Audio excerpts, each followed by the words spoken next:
అందరికీ నమస్కారం అండి. ఈరోజు మనం కేబి కృష్ణ గారు రచించిన మువ్వల వడ్డానం అనే ఓ చక్కటి కథను విందాం. ఇక కథలోకి వెళ్దాం. కామేశం పేపర్ చదువుకుంటున్నాడు. ఏముంటాయి పేపర్లో వార్తలు?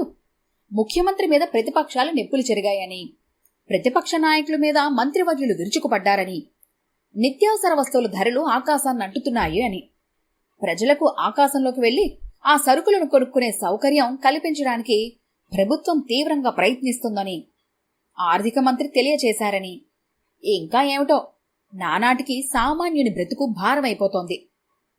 ఇంతలో ఏమండి అంటూ అతని శ్రీమతి వచ్చింది, చీర కొంగుతో తడచేతులు తుడుచుకుంటూ. ఏమిటోయ్ అన్నాను. మన అబ్బాయి అమ్మాయి వాళ్ల జీవితాల్లో చక్కగా స్థిరపడ్డారు, సిరి సంపదలతో తులతూగుతున్నారు. భగవంతుని దయ వలన మీకు వచ్చే పెన్షన్తో మనం కట్టుకున్న సొంత ఇంట్లో హాయిగా కాలక్షేపం చేస్తున్నాము. నాకు తీరని కోరికలంటూ ఏమీ లేవుగాని ఒకే ఒక్క కోరిక పట్టి పీడిస్తుందండి అంది.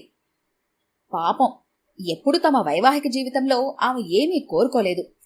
ఫలానా వస్తువు కావాలని ఎప్పుడూ అడగనే లేదు. తనే అన్నీ గమనించి ఆమె కోరుకోకున్నా అన్నీ కొని తెచ్చేవాడు. కాని తమ జీవిత చరమాంకంలో ఇదేమిటి? ఏమిటో ఆ కోరిక అంటూ అడిగాడు కామేశం. నాకు అష్టలక్ష్మి వడ్డానం పెట్టుకోవాలనుందండి అని ఆమె అనగానే ఉన్న ఫలంగా తన ముందు ఎవరో దీపావళి బాంబు పేల్చినంత పనయింది కామేశానికి. అదేమిటే, ఇంత లేటి వయసులో అంత ఖరీదైన కోరిక కోరుకున్నావేమిటి అన్నాడు. భలేవారే, తీరని కోరిక ఉండిపోయింది అన్నానే కాని దాన్ని ఎలాగైనా తీర్చేయమని మిమ్మల్ని అడిగానా ఏమిటి అంది బుంగమూతి పెట్టుకుని అతని శ్రీమతి. మనిషి జీవితంలో యాంత్రికంగా కోరని కోరికలు కూడా ఒక్కోసారి తీరిపోతూ ఉంటాయి. దీనినే ప్రాప్తం ఉండాలి అని అంటూ ఉంటారు. ఎన్నో కుటుంబాలలో మగపిల్లలు తమ జీవితాల్లో స్థిరపడక తల్లిదండ్రుల మీదే బ్రతికేస్తూ వాళ్ళకి భారం కావటం, ఆడపిల్లలకు సరియైన సంబంధాలు దొరక్క ఇబ్బందులు పడుతుండటం, ఒకవేళ దొరికినా వాళ్ల సంసారాలు సక్రమంగా ఉండకపోవటం, ఇలాంటివేమీ లేకుండా ఒక్కగానొక్క కొడుకు దుబాయ్లో ఇంజనీర్గా పనిచేస్తూ ఉండటం, అమ్మాయి భర్త అమెరికాలో డాక్టర్ కావటంతో వాళ్ళిద్దరూ సుఖ సంతోషాలతో సిరి సంపదలతో జీవిస్తుండటం జరుగుతోంది. అలా కామేశం జీవితంలో పిల్లల విషయంలో కొంచెం శ్రమపడినా తాను కోరుకోకుండా తన కోరికలు తీరిపోయాయి. ఇప్పుడు పదవీ విరమణానంతరం జీవితం ఏ లోటు లేకుండా కొనసాగుతోంది. మానవ జీవితంలో సిక్స్త్ సెన్స్ అనేది ఒకటుంది. ఎదుటి మనిషి మనసులో ఏది అనుకుంటాడో, ఏది కోరుకుంటా ఉంటాడో అది ఆ మనిషి యొక్క ఆత్మీయులకు తెలిసిపోతుందని అంటూ ఉంటారు. కొంతమందికి ఇలా జరిగిన దాఖలాలు ఉన్నాయి. కామేశం భార్యకు చిరకాలం నుంచి తనకు తీరని విలువైన కోరిక ఇలా ఆమెను వేధిస్తూ ఉండగా రోజులు భారంగా గడుస్తున్నాయి. ఒక రోజున వారానికి ఒకసారి దుబాయ్ నుంచి ఫోన్ చేసే కొడుకు ఫోన్ చేశాడు. ఆ రోజు, హలో నాన్నగారు, ఎలా ఉన్నారు? మళ్లీ అమ్మ చేత్తో గుత్తి వంకాయ కూర ముద్దపప్పుతో ఎప్పుడు తింటానో అంటూ ధారాళంగా మాట్లాడుతున్న కొడుకు మాటలకు అడ్డు తగిలి, అంతా బాగానే ఉందిరా, నువ్వు ఎప్పుడొస్తావు?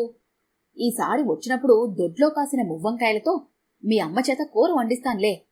మీ అమ్మ తన జీవితంలో తీరకుండా ఉండిపోయిన ఒక కోరిక తెలియజేసిందిరా అని కామేశం అంటూ ఉంటే వాడు తండ్రి మాటలను ఆపుచేస్తూ, ఏమిటో నాన్నగారు, మీ కోడలు తన అత్తగారికి వడ్డానం చేయించమని ఒకటే పోరు పెడుతోంది. నాకు అదేం పెద్ద ప్రాబ్లం కాదనుకోండి.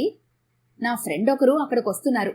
వారి చేత 3 బంగారం బిస్కెట్లు పంపిద్దాం అనుకుంటున్నాను. మువ్వలతో అష్టలక్ష్మి వడ్డానం చేయించండి. మజూరీ డబ్బు బ్యాంకులో వేస్తాను. అమ్మ వడ్డానం పెట్టుకున్నాక ఈమెయిల్లో ఆ ఫోటో పంపించండి అంటున్న కొడుకు మాటలకు అడ్డొస్తూ, ఏమోయ్ ఎక్కడున్నావు? నీ కోరికను దేవుడు దుబాయ్లో నీ కొడుక్కి చెప్పాడే. మీ అబ్బాయి వడ్డానం చేయిస్తున్నాడు నీకోసం. బంగారం బిస్కెట్లు పంపిస్తున్నాడు.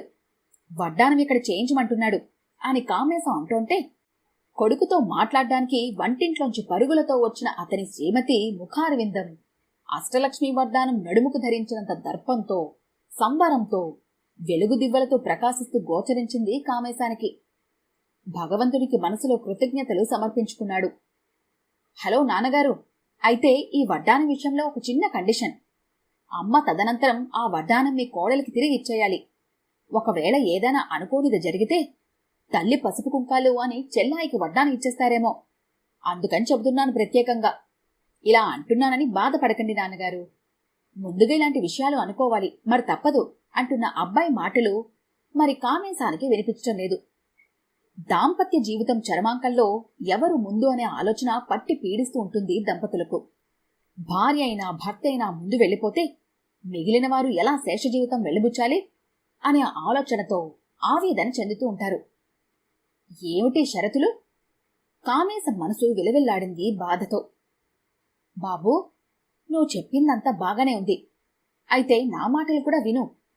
ఇక్కడేమో మేమిద్దరం ఒంటరిగా ఉంటున్నాము. నువ్వేమో లక్షల ఖరీదు చేసే బంగారం బిస్కెట్లు పంపిస్తాను అంటున్నావు. వడ్డానం చేయించడానికేముంది, చేయించేస్తాననుకో. మీ అమ్మకు కూడా వడ్డానం అంటే భలే ఇష్టం.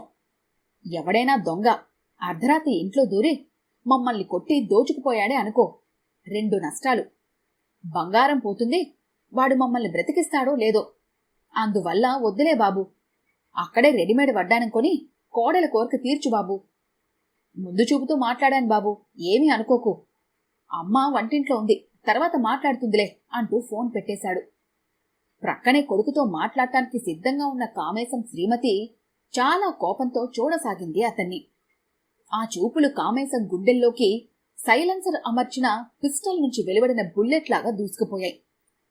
అది కాదే, వాడేమంటున్నాడంటే అంటూ అబ్బాయి ఫోన్లో చెప్పిన విషయాలన్నీ చెప్పాడు. ముందు క్షణం వరకు ఆమె ఎర్రని జీరలతో నిండిన కళ్లల్లో వరద నీరు నిండిపోయింది. వెనువెంటనే కామేశముడిలో తలపెట్టుకుని రోధించసాగింది. పిచ్చి, ఏడవకు. మనిషి జీవితాల నిండా, మనసుల నిండా అధిక శాతం డబ్బుతోనే నిండిపోయింది. అబ్బాయి చెప్పింది నిజమే. ఒకవేళ అమ్మాయికి వడ్డానం ఇచ్చేశామే అనుకో, దాన్ని చేయించిన వాడికి నష్టం కాదు. తనను సముదాయిస్తూ మాట్లాడుతున్న కామేశం నోటికి చెయ్యి అడ్డం పెట్టింది. నాకు వడ్డానం పెట్టుకోవాలనే కోరిక చచ్చిపోయిందండి. అస్సలు ఆ ప్రసక్తి తేకండిక. ఏమండి, మనిద్దరం కలిసే ఉండాలి, కలిసే వెళ్ళిపోవాలి. అంతేనా? కంటి నిండా నీటి చలమలతో మాట్లాడుతున్న శ్రీమతిని విప్పారిన నేత్రాలతో చూస్తూ అలాగే అంటున్నాడు. మనిషి మరణం ఒక టైం టేబుల్ కాదు. ఫలానా తేదీకి తప్పనిసరిగా జరగాలి అని ఎక్కడా రాయలేదు దేవుడు. కాని ఈ మనుషులున్నారు చూడు, చాలా పిచ్చివాళ్లు. ఆ సర్వాంతర్యామి ఆడించే బొమ్మలం మనం. ఈ సంగతి మర్చిపోతూ ఉంటారు అప్పుడప్పుడు. తాము కూర్చున్న సోఫా ఎదురుగా టీపాయ్ మీద ఉన్న జగ్లో ఉన్న నీళ్లు గ్లాసులో పోసుకొని కొంగుతో కళ్ళు తుడుచుకుని తాగి మళ్లీ గ్లాసులో నీళ్లు పోసి కామేశం ముఖాన్ని చేరుకొంగుతో శుభ్రంగా తుడిచి స్వయంగా నీళ్లు తాగిస్తోంది అతని శ్రీమతి. వివాహం జరిగిన కొత్తల్లో భార్యాభర్తలు ఎంత అన్యోన్యంగా ఒకరినొకరు వదల్లేని అపురూపమైన దాంపత్య జీవితాన్ని గడుపుతారో అలానే జీవన చరమాంకంలో కూడా పిచ్చివాళ్లైపోతారు వారు. ఒకరు కనుమరుగైపోవాలి, తప్పదు. ఈ జీవిత చక్రంలో కాని ఈ సంఘటనలు తలుచుకోకుండా గడిచిన నాళ్లు ఇద్దరూ ఒకరిలోనొకరు మమేకమై కొనసాగించాలి జీవితాన్ని. అందువలన సాధ్యమైనంత ఎక్కువ కాలం ఇద్దరూ కలిసి జీవించవచ్చును. ఈ సత్యాన్ని తెలుసుకోవాలి వృద్ధ దంపతులు అందరూ. ఈ కథ గంట మీకు నచ్చినట్లయితే లైక్ చేయండి, షేర్ చేయండి. మరిన్ని ఇంట్రెస్టింగ్ కథల కోసం మా ఛానల్ని తప్పకుండా సబ్స్క్రైబ్ చేసుకోండి.